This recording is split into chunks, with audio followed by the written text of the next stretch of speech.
I am not gonna try to sugarcoat this. I am a real world guy with a messy garage with probably way too much recreational stuff. We are going to get these skis out of all of this mess and we're gonna be putting them up on the wall. The thing is, I don't have a lot of space.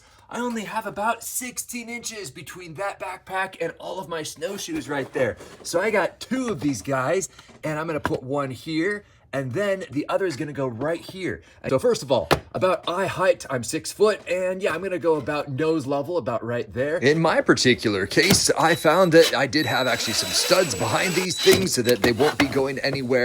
The kit does also come with some drywall anchors that are fairly robust, so if you're screwing right into drywall, you can use those, but as you can see, both sets of my skis hang just nicely right up against the grippy, soft, rubberized grips.